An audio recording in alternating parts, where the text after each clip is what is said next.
un drapeau américain comme symbole de sécurité. Juste derrière la frontière, la ville tranquille d'El Paso fait face à la ville la plus violente du Mexique, Ciudad Juárez.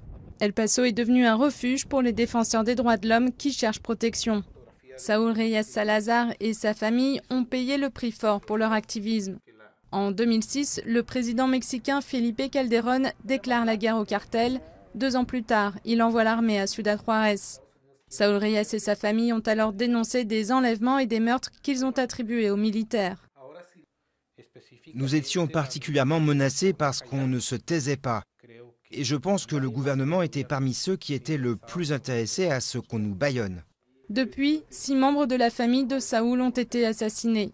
2 frères, 2 sœurs, un neveu et une belle-sœur. Saúl, sa femme et ses enfants ont récemment obtenu asile aux États-Unis grâce à leur avocat Carlos Spector, qui a aidé d'autres militants.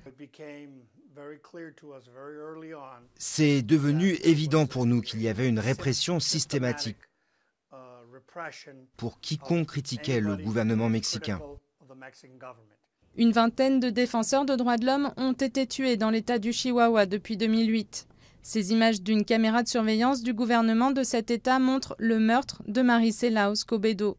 Elle protestait pour que justice soit faite après la mort de sa fille. Sur les images, on la voit poursuivie, traversant la rue, puis tuée d'une balle en pleine tête.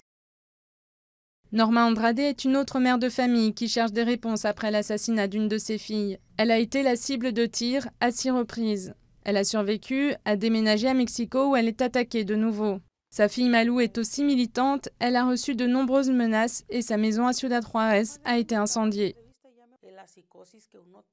Ça vous rend paranoïaque. Vous voyez des voitures derrière vous et vous avez toujours l'impression que vous êtes suivi et qu'on vous regarde d'une drôle de manière. Ceux qui ont réussi à s'échapper ont tout laissé derrière eux, mais tous ont un rêve en commun, celui un jour de retourner dans leur pays en toute sécurité.